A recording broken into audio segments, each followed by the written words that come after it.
Hey guys, কেমন আছো? আশা করি ভালো আছো। আবারও নিয়ে চলে এলাম নতুন একটা ভিডিও। ভালো লাগলে লাইক কমেন্ট করবেন, সব বন্ধুদের কাছে ভিডিওটা পুরোপুরি শেয়ার করে দেবেন আর পুরোপুরি ভিডিওটা দেখবেন, টেনে টেনে দেখবেন না, তাহলে কিছুই বুঝতে পারবে না। দেখো, আমি আজ এখানে বোয়াল মাছ নিয়ে এসেছি। এই মাছগুলো অনেকদিন আমাদের ইচ্ছে ছিল মাছগুলো কিনবো, কিন্তু মাছগুলো কী বলো তো, অনেক সময় ভালো থাকে না, ভালো লাগে না, কিনতে ইচ্ছা করে না, এরকম মনে হয়, যার জন্য আমরা কিনতে পারি না। আবার ভালো লাগে, এই মাছগুলো প্রচুর পরিমাণে টেস্টি হয়। আর মাছগুলো এমনভাবে রান্না করতে হবে পুরো মাংসের মতো করে। যাই হোক, মাছগুলো দোকান থেকে কিনে এনেছি, এনে বাড়িতে ভালো করে ধুয়ে নিয়েছি। দেখতেই পাচ্ছ, মনে হচ্ছে যেন এটা পুরো খাসির মাংসের মতন দেখতে লাগছে। এখন আমি মাছগুলোতে লবণ আর হলুদ মাখিয়ে নেবো ভালো করে।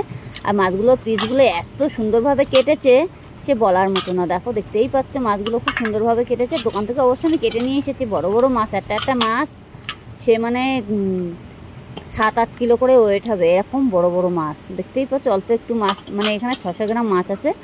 কত বড় বড় পিস করে দিয়েছে, দেখতেই পাচ্ছ কত সুন্দর মাছগুলো। আর অনেক সময় এই মাছগুলো জানো তো করে খাই, ভাপা করে খাই।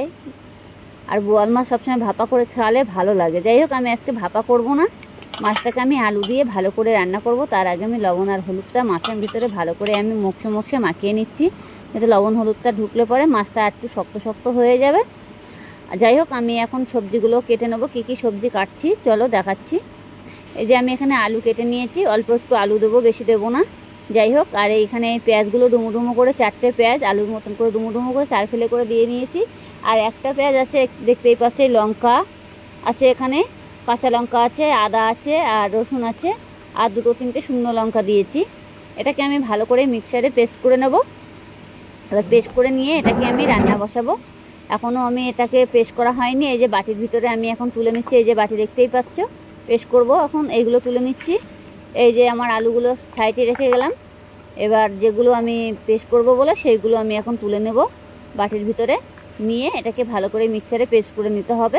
এর মধ্যে পেঁয়াজ টেয়াজ রসুন লঙ্কা দিয়ে দিয়েছি। আর অবশ্যই তো আজকে একটু লঙ্কাটা বেশি দিয়েছি, যাতে তরকারি টেস্টি হয়। আর মাছটা তো অনেক তেলালো মাছ, ওর জন্য তার জন্য আমি একটু লঙ্কাটা বেশি দিয়েছি।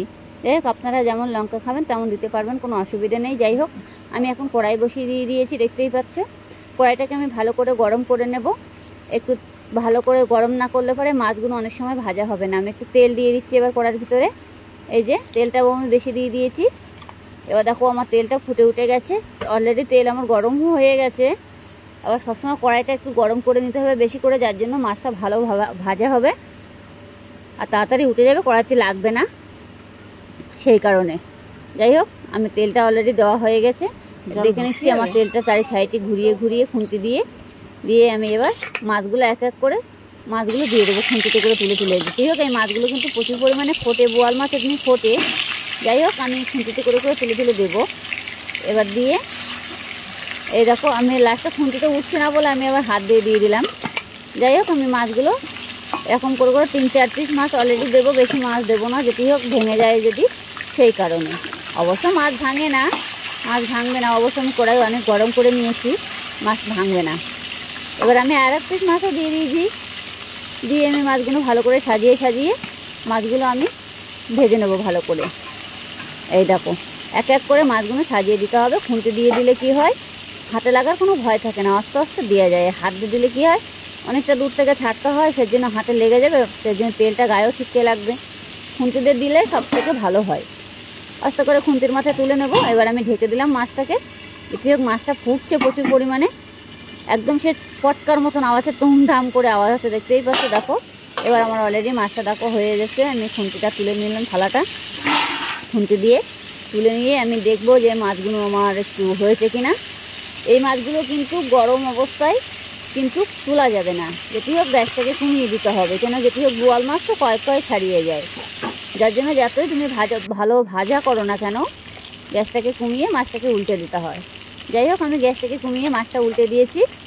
এরকম আমার মাছটা অলরেডি পিঠটা ভাজা হয়ে গেছে। আর কত সুন্দর লাল লাল করে ভেজে নিতে হবে মাছগুলো, যেন মানে একদম মানে কাঁচা কাঁচা ভাবটা না থাকে, সেরকমভাবে ভাজতে হবে, যাতে মাছ ঝোলের ভিতরে দিলে মাছটা একদম পুরো মাংসের সাথে মনে হয়, এরকম মনে হয় যে মাংস রান্না করছি। যাই হোক, এরকম আমি মাছগুলো আবারও উল্টে দেবো, দিয়ে ভালো করে আমি ভেজে নেবো একদম লাল লাল করে। দেখো, মাছগুলো আমি আবারও উল্টে দিচ্ছি, লাল লাল করে ভেজে নিচ্ছি। যেটি হোক, আমি কড়াইতে আবারও গ্যাসটা কমিয়ে দিয়েছি। এই মাছটা যখনই মানে উল্টাবে তখনই গ্যাসটাকে উল্টে দিয়ে মানে কড়াইটাকে গ্যাসটাকে ছোলো করে দিতে হবে। দিলে পরে তাহলে এটা মাছটা উল্টে যাবে। যাই হোক আমি মাছটাকে পুরোপুরি উল্টে দিলাম। এই দেখো আমার মাছটা অলরেডি লাল লাল হয়েও গেছে ভাজা। আমি এবার গ্যাসটাকে কিছুটা বাড়িয়ে দেবো, দিয়ে আবারও কিছুটা ভেজে নেব। এমনি মাছটা আমার অলরেডি হয়ে গেছে। যাই হোক আমি আজকে একটু কড়া করে মাছটা ভাজতে হবে, যেটি হোক আমি ঝোলের ভিতরে দেবো, তো সেই কারণে। আর ঝোলটা এমনভাবে রান্না করতে হবে মনে হবে যে যেন মাংস ছেড়ে কী খাচ্ছি, মনে হচ্ছে মাংসই খাচ্ছি না কী খাচ্ছি তার কোনো ঠিক নেই। এরকমভাবেই রান্না করলে বেশি ভালো লাগে, আর অল্প একটু তরকারিতে পুরোপুরি ভাত খাওয়া হয়ে যায়। যাই হোক আমি মাছটা পুরোপুরি তুলে নেব। মাছটা এখন আমি এক এক করে তুলে নেব, যাতে হাতে পায়ে না লাগে, সেরকমভাবে মাছটা আমি তুলে নিচ্ছি। এই দেখো মাছটা কত সুন্দরভাবে ভাজা হয়েছে, দেখতেই পাচ্ছ। আজকে আমার হেভি পছন্দ ছিল এই মাছটা নিয়ে আসার জন্য। তারপরে মাছটা নিয়ে এসেছি, মাছটা কিন্তু কয় ছাড়িয়ে যায়। এই দেখো মাছটা কত সুন্দরভাবে দেখতেই পাচ্ছ ভেজে নিয়েছি। কিন্তু মাংস যেমন মানে ছাড়িয়ে যায় না কষাই করার সময়, এই মাছটা এরকমই হয়, বোয়াল মাছের নিয়মই এরকম। যাই হোক আমার কড়ার ভিতরে যে দাগগুলো রয়েছে, এটা হলুদের দাগ, এটা আমি খুন্তি দিয়ে খুঁচে আবার এখন তুলে দিয়ে বাকি যে মাছগুলো ছিল সেটাও আমি আবার দিয়ে দিয়েছি। এটাও আমি ভালো করে ভেজে নেব। ভালো করে ভেজে নিয়ে তারপরে আমি সবজিগুলো দেবো আর কি। সবজি তো কিছুই না, আলু দেবো আর কি। আলু দিয়েই রান্না হবে মাছটা, খেতেও টেস্টি হবে। অনেক সময় দেখে নেবো যে আমি এখন মাছটা আমার হয়ে গেছে কিনা। যেটি হোক আমার মাছটা এখনো হয়নি, আজকে এখন এই মাছটা আমি ঢাকিনি। যেটি হোক কিন্তু মাছটা ফুটছে, আমি একটু দূর থেকে বসে দেখছি আর কি। মাছটা কিন্তু ফুটছে। আর তারপরে এই মাছগুলি বোয়াল মাছ অতিরিক্ত ফোটে, আর বেশি বড় বোয়াল হলে আবার ফোটে না। অনেক সময় অনেক বোয়াল আছে ফোটে, অনেক বোয়াল আছে ফোটে না। যাই হোক আমার মাছটা হয়ে গেছে, আমি এখন উল্টে দেব। উল্টে দিয়ে দিয়েছি, দেখতেই পাচ্ছ। উল্টে দিয়ে আমি এবার মাছটা আমি আবারও ভেজে পুরোটা তুলে নেব। মাছটা ভালোভাবে ভেজে নিয়েছি, নিয়ে এখন আমি মাছটাকে তুলে নেব। নিয়ে বাকি যে আমার আলুটা কাটা ছিল সেটা আমি এই তেলের মধ্যেই ভাজবো। যেটি হোক আমি আর তেল দেবো না, বেশি তেল হয়ে যাবে তখন। আমি কিন্তু তেল দিয়েছি, কিন্তু এই মাছটার ভিতরে ভালোই তেল উঠে গেছে, অনেক তেল উঠে গেছে। মাছটা অবশ্য তেল ছিল, আর মাছটা দেখতেও কিন্তু দারুণ ছিল। এরকম মনে হচ্ছে যে কড়ার তলায় লেগে যাচ্ছে। আমি কিন্তু কড়াইটা এত গরম করে নিয়েছি, এরকম কয় পুরো ছাড়িয়ে যাচ্ছে মাছগুলো। আমি নষ্ট করে যেটি হোক মাছগুলো এখন তুলে নেবো আলতোভাবে, তো ভেঙে না যায়। তাও আমার একটা দুটো মাছ ভেঙে গেছে, তা হোক, ভেঙে গেলে কিছু করার নেই। এখন আমি মাছটা ভালোভাবে তুলে নেব, সাইড দিয়ে ভেঙে না যায়। এই মাছগুলো এরকমভাবেই ভেঙে যায়। যেটি হোক আমার মাছগুলো ভাজা হয়ে গেছে, কড়াইটিতেও তেল আছে। আমি এই আলুগুলো এখন নিয়ে নিয়েছি, আলুগুলো এখন দেবো কড়ার ভিতরে। এই যে আলুগুলো দিয়ে দিলাম। আলুগুলো দিয়ে এখন আমি ভালো করে ভেজে নেব আলুটা। এই যে আলুটা ভালো করে ভেজে নিতে হবে। আলুর ভিতরে আমি একটু লবণ দিয়ে দেবো।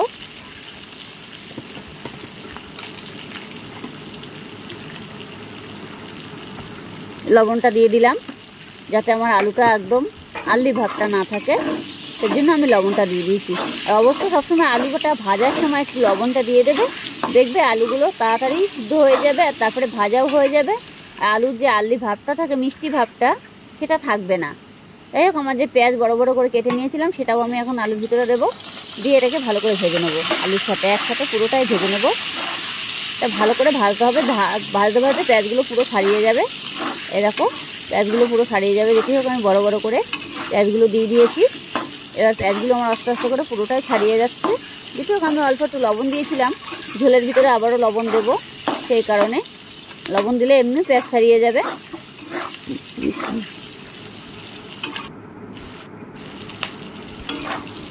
যে পেঁয়াজটা পুরোপুরি ছাড়িয়ে গেছে, দেখো কত সুন্দর লাল লাল করে ভেজে নিয়েছি আমি।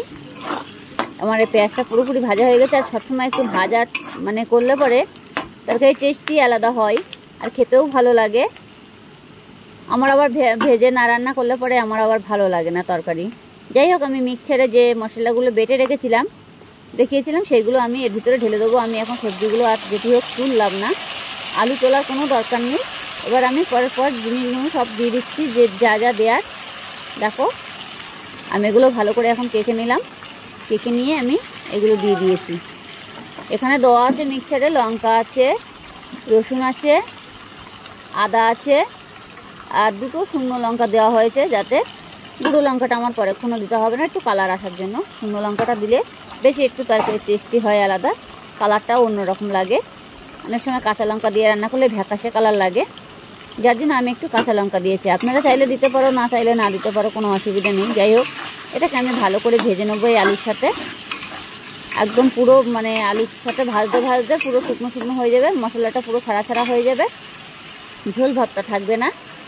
এবার আমি যা যা দেয়া সেগুলো দেবো, লবণ, হলুদ, জিরের গুঁড়ো, এগুলো এখন আমার দিতে হবে ঝোলের ভিতরে, তাহলে আলুটার সাথে পুরো মিশে যাবে। আমি এখন জিরের গুঁড়ো দেবো না, হলুদ দিচ্ছি। এবার জিরের গুঁড়ো দেবো, লবণ দেবো। এবার লবণটা দিয়ে দিচ্ছি। দেখো, লবণটা একটু নিয়ম মতো দিতে হবে, যেতেই হোক। আমি আগে লবণটা দিয়েছি, এখনও অল্প করে দেবো, না হলে পুড়ে গেলে খাওয়া যাবে না। তার ক্ষেত্রে লবণ অল্প থাকা ভালো, আবার বেশি পুড়ে গেলে খাওয়া যায় না। যাই হোক, এবার আমি জিরের গুঁড়ো দিয়ে দিলাম, এই যে দিয়ে এটাকে আমি ভালো করে আবারও ভেজে নেব। আমি আবারও ভেজে নেবো, একদম ভাজতে ভাজতে পুরো মশলাটা পুরো ছেড়ে দেবে, তেলটা মশলা থেকে বেরিয়ে আসবে আর কি।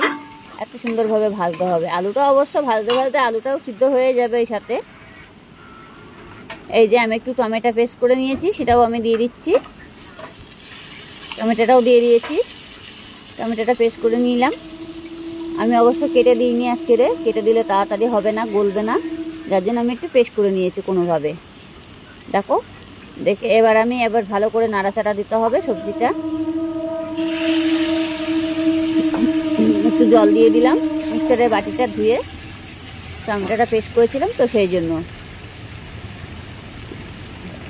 এবার ভালো করে এটাকে নাড়তে হবে, অনবরত নাড়তে হবে, যাতে পুড়ে না যায়। পুড়ে গেলে তরকারি টেস্টই অন্যরকম হয়ে যাবে। একভাবে নাড়তে থাকতে হবে। যদি মনে করবে যে কড়ার তলায় লেগে যাচ্ছে, তাহলে গ্যাসটাকে কমিয়ে দিতে হবে। গ্যাসটাকে কমিয়ে দিয়ে এটাকে নাড়তে হবে। যেতেই হোক, আমার মশলাটা একদম অলরেডি হয়েও গেছে। ভাজতে ভাজতে কত সুন্দর কালার চলে এসেছে, দেখতেই পাচ্ছ। এই দেখো, একদম পুরো টাইট হয়ে গেছে আর ভাজা ভাজা হয়ে গেছে। কালারটাও কিন্তু সেই এসে গেছে। এখন আমি ভালো করে নাড়তে হবে, এটা সবভাবে নাড়ে নেড়ে তারপরে তরকারিতে জল দিতে হবে। যেতে হোক, এখন আমার এটা এখনো হয়নি, আর একটু হবে।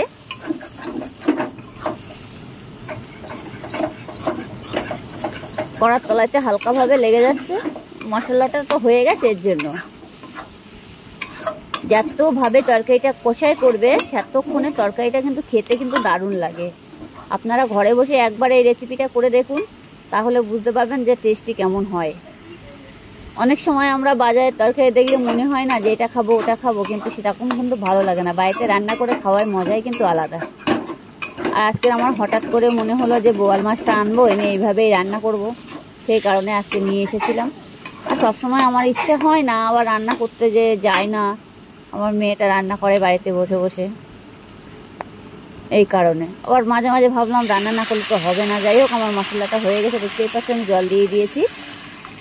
এবার জল দিয়ে এটাকে আমি ভালো করে নেড়ে চেড়ে এখন ঢাকা দিয়ে দেব। আমি আর জল দেবো না এটার ভিতরে। যেটি হোক, আমার আলুটা অলরেডি সিদ্ধ হয়ে গেছে। কষাই করতে করতে আলুটা পুরোপুরি সিদ্ধ হয়ে গেছে, এর জন্য আর জল দেবো না। এই দেখো,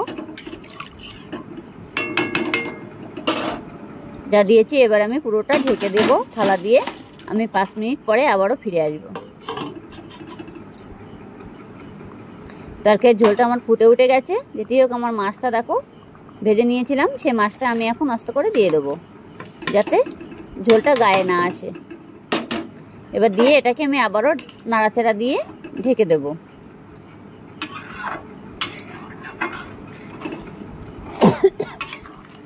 এটা নাড়াচাড়া দিয়ে ঢেকে দিতে হবে, যাতে মাছ আলু একসাথে পুরোটাই হয়ে যাবে। এটা আর কোনো ঘা দেওয়ার কোনো দরকার পড়বে না, আর কিছু করতে হবে না। যতক্ষণে তরকারিটা পুরোপুরি মাখা মাখা না হয়ে যাচ্ছে, ততক্ষণে আমি নামাবো না। ঝোলটা অনেকটা কমে যাবে, তারপরে আমি নামিয়ে দেবো।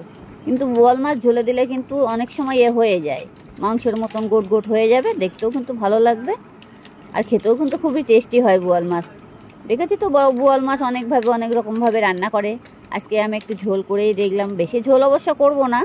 আমি যেতে হোক, আমি এখন একটু গরম মশলা দিয়ে দিচ্ছি। গরম মশলা আমাদের খাওয়া হয় না, কিন্তু গরম মশলা আমাদের এই তরকারিটা না দিলে তো হবে না। আমাদের ঘরের লোক আবার গরম মশলা বেশি পছন্দ করে না, হালকাভাবে একটু দিয়ে দিয়েছি যাতে গন্ধটা বেশি না লাগে, যার জন্য আমি এখন দিয়ে দিয়েছি। নামানোর সময় দিলে গন্ধটা বেশি লাগে, আর নামানোর আগে ঝোল ফোটার সময় দিলে পরে তত গন্ধ লাগে না, তরকারির টেস্টটাই আলাদা হয়। যাই হোক, আমি এখন তরকারিটা আবারও ঢেকে দেবো। এই যে ঢেকে দিলাম। এবার ঢেকে দিয়ে আমি আবার কিছুক্ষণ পরে ফিরে আসছি।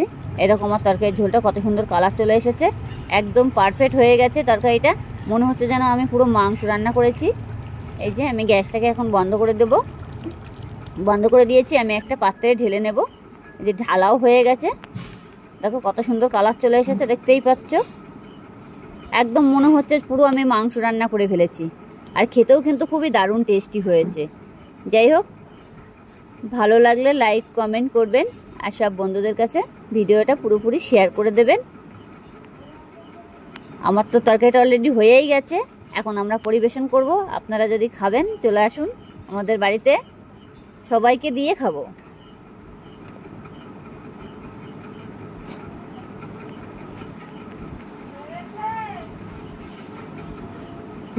হুম।